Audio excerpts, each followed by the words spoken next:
This video is brought to you by my website, aeroparts.com, high quality, genuine parts. In this video, I'm going to be replacing the intake manifold and the valve cover in a 2015 Buick Encore. Now, if you're here from the last video, you'll know that I had to diagnose a whole bunch of issues that this car had that all popped up at once. It had a misfire, a rough idle, it was lacking power, and a bunch of stuff that was going on with it, and it turned out to be a bad PCV diaphragm. I also noticed that one of the intake hoses wasn't sealing, but that wasn't our main problem. As you've already noticed, up here on the top of the screen there is a navigation bar, so as you navigate through the video, you know exactly where you're at in the video. There are also links as well in the description, so you can easily navigate your way through the video that way as well. But I will be advising most people to not skip the beginning of the video because I'm going to be including as much information as I possibly can on this job, starting with why you must replace the valve cover and the intake manifold at the same time.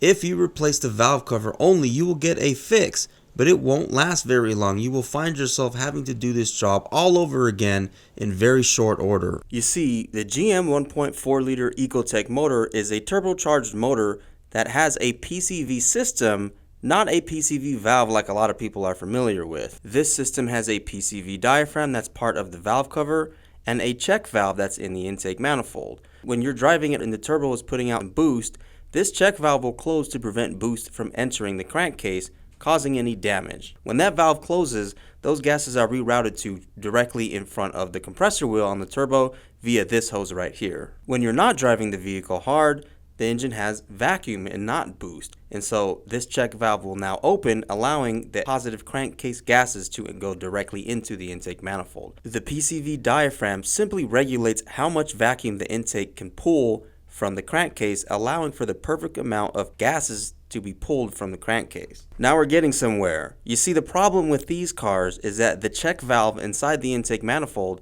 is known to fall off. When this happens, this allows for boost pressures created by the turbo to enter the crankcase, which blows the PCV diaphragm out. Now with a missing check valve in the intake manifold and the PCV diaphragm blown out, now you have a big vacuum leak, which is why you'll feel air coming from here when the system fails. You'll also notice this same exact vacuum leak when you pull the dipstick. Now this is a very common problem with these vehicles. This is a 2015 model year, and when it comes to some of the later model years, I want to assume that they've addressed that issue by then.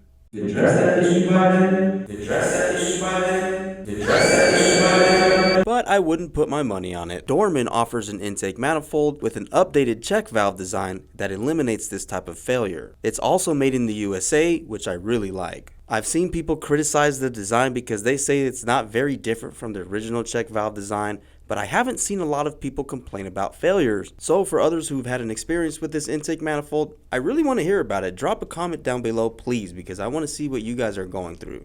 By the way, I think I've seen Dorman's development team for this intake manifold cruising some of the forums explaining their design. If anybody from the development team stumbles upon this video, drop a comment down below and let us know about the design. I want to give the viewers as much information as possible about this product. I'll make sure to pin it if I see it.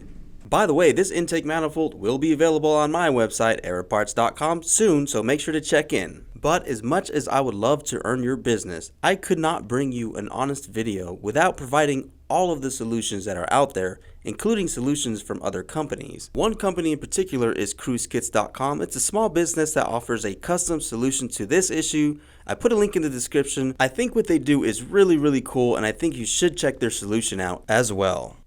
But finally, without further ado, let's just jump right into this DIY guide. Now, as I've explained already, this is the PCV diaphragm and you should not feel air coming from here. As you've seen in the beginning of the video, it's only a spring and a seal, and when the vacuum pulls that seal down, air goes in, and when the spring pushes the seal back up, that same air gets pushed back out. It's simply just for pressure relief. But it is an obvious telltale sign of this type of failure. If you cover that hole, you may also notice a loud pulling noise like you were just hearing. It sounds like a bad bearing or something like that, which may also confuse you into doing a whole bunch of work to this car that it simply just doesn't need. Now here is the intake manifold. There are 6 10mm bolts. They are eTorx bolts, so you will need an eTorx socket set to work on this.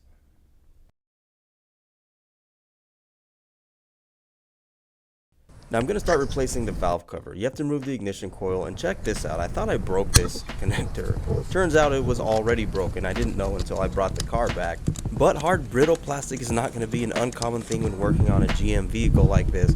So check it out. It still can be reused if you run into this issue. It actually still locks when you put it back on. I don't like them, to be honest with you. I really can't stand these type of connectors that GM has. But it'll at least lock, so great. T30 socket. Let's try not to break anything else while it's coming off. Nice and hot. Came out nice. So the wiring, loom, and the hoses that run around the valve cover, just remove them so we can get that valve cover freed up and off.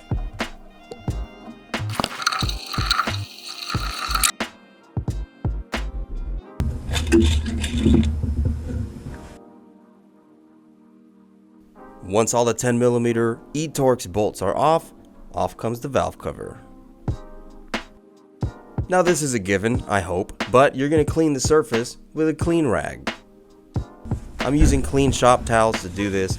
Just clean the surface if you see any residue. I use Scotch-Brite pads to clean the residue off.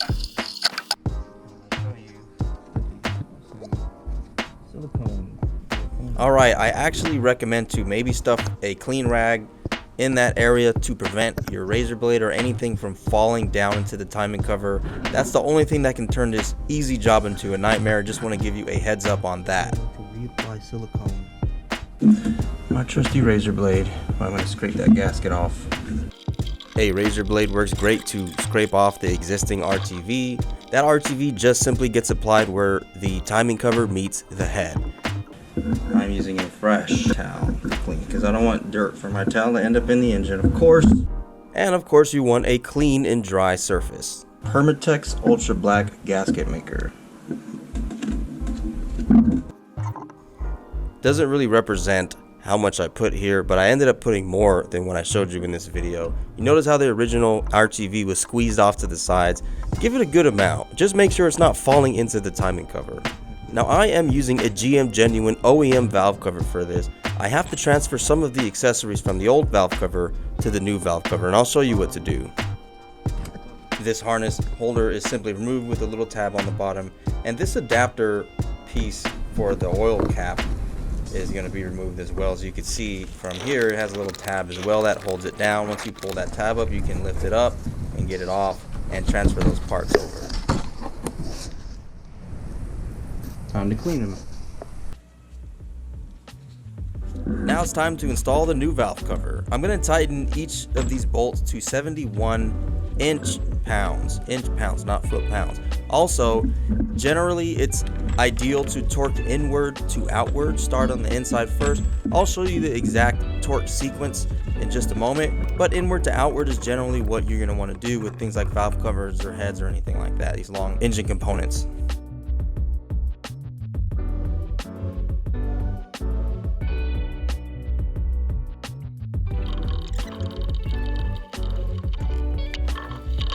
By the way, when I mentioned earlier this thing broke, I want to show you that yes, it actually still does hold that ignition coil connector on. So as much as I can't stand some of these connectors that become brittle and break off, they still do function actually. So if you break it off, don't go tossing it in the trash or anything like that. Just hold on to it. Okay, good.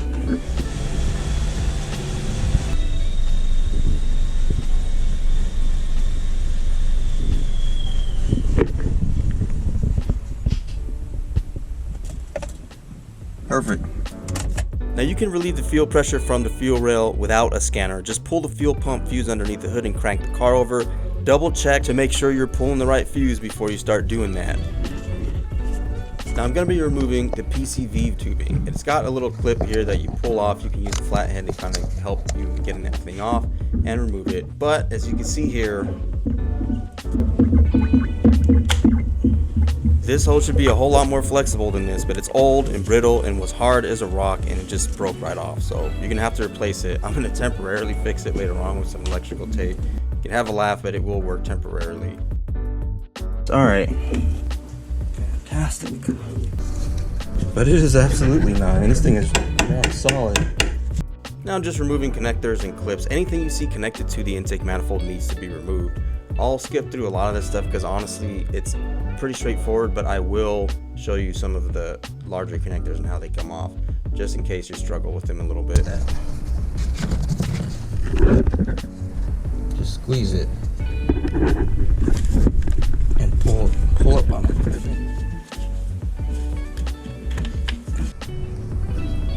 Fuel injector.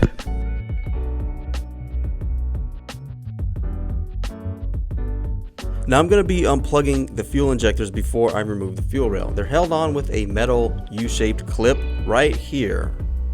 You can use a flathead screwdriver or anything that's shaped like that to pop those clips off and unplug those connectors. Just keep in mind those clips might actually fall off and fall down, and you might have to retrieve them the way I did with a magnet. Now the U-shaped clips are not really intended to fall off, but they can certainly just fall right off. They are intended to be just like you see here in this position, where you can plug that right back in and push that clip back down to lock it into place. If one of those clips does fall off, just pick it up and put it back in that position onto the harness connector so you can just plug it right back in when you're ready to put it all back together. Now there's only 2 bolts and a ground cable that's holding the fuel rail on. I'm going to remove those 2 bolts. I'd be lying to you if I told you I remembered the size of it. I think it was T30, but don't quote me on that. The new manifold had different sizes. The ground cable, however, is a 10mm, and the new manifold had different size fuel rail bolts anyways. They were self-tapping, so I'll go over that when I'm putting it all back together.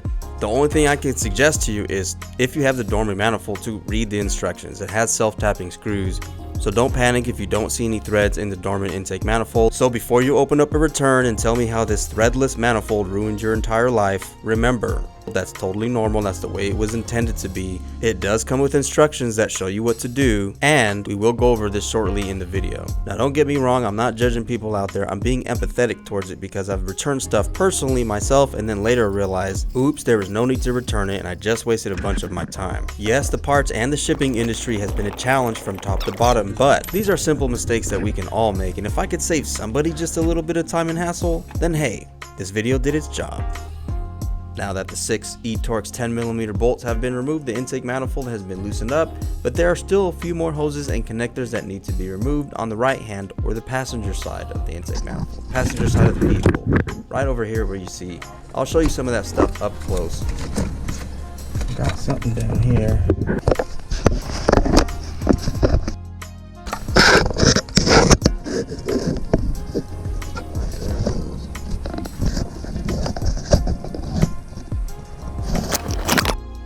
Here is a still picture of the stuff that needs to come off. Very simple, but just keep in mind that some of those little hoses can be on there quite well. They might be stuck, so be prepared to fight with them a little bit. In the next clip, I'm going to show you all of those items that I just showed you in the still image, but they will still be on the manifold, just so you have a better idea of where they're at and what they look like. It just helps a little bit.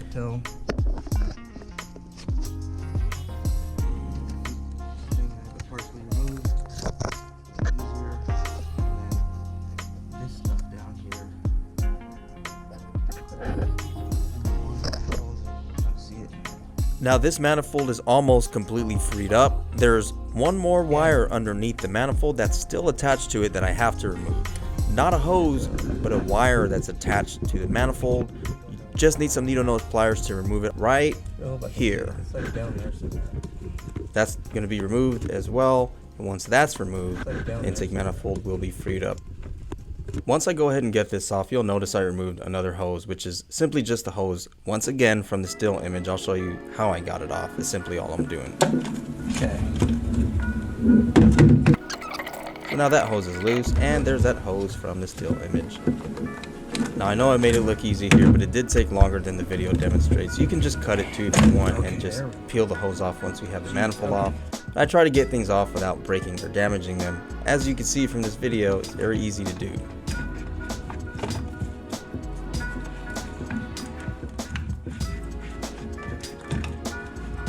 Throttle body will go on after.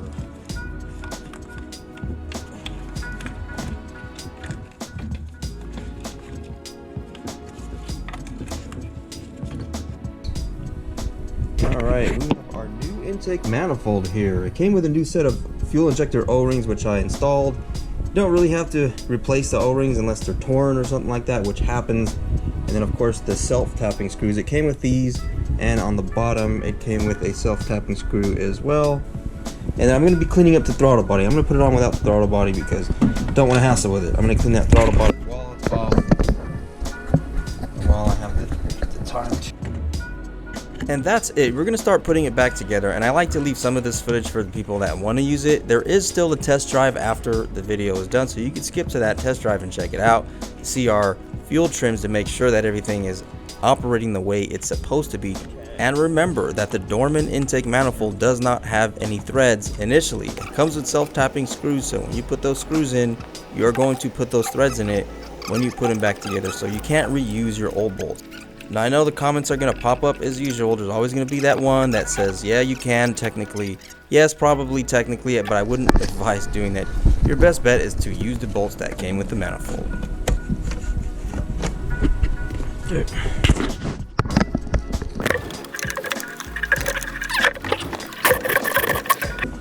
This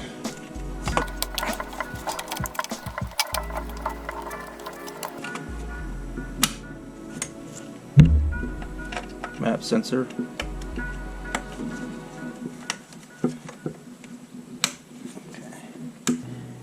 Locked. Number 3.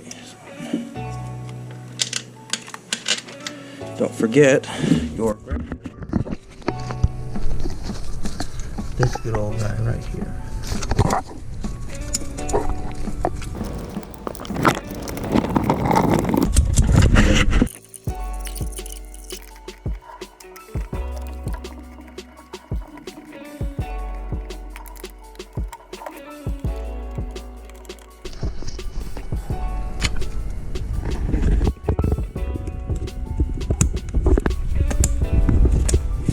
And 4.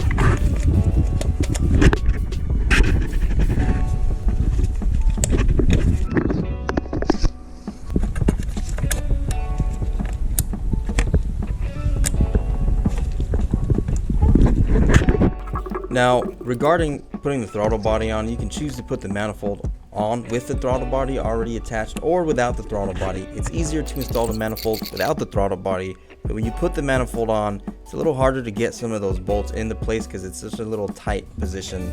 So just keep in mind, you can choose however you want to do it. I ended up putting the manifold on without the throttle body. So what I'm trying to do is remove this bracket right here because I can't get this bolt into the throttle body. It's a 12 millimeter.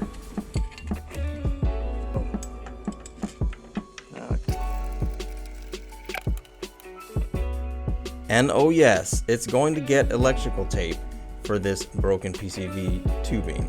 It's only temporary, we're going to replace it, but the electrical tape actually worked just fine.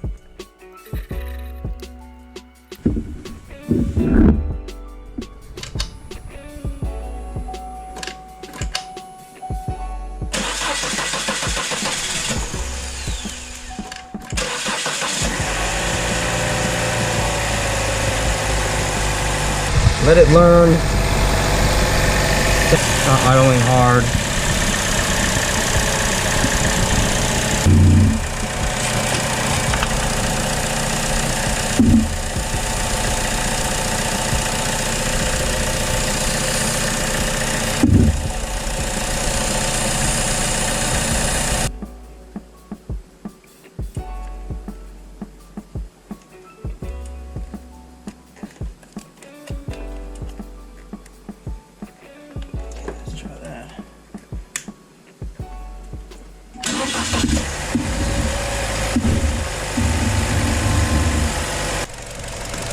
Quiet. Exactly what I want. So there are no codes, which is good. And let's see what our fuel trims are. So we have long-term fuel trim at 12. I'm going to reset the computer again. Clear trouble code. Short-term fuel trims are nice. That's perfect actually, between -10 and 10.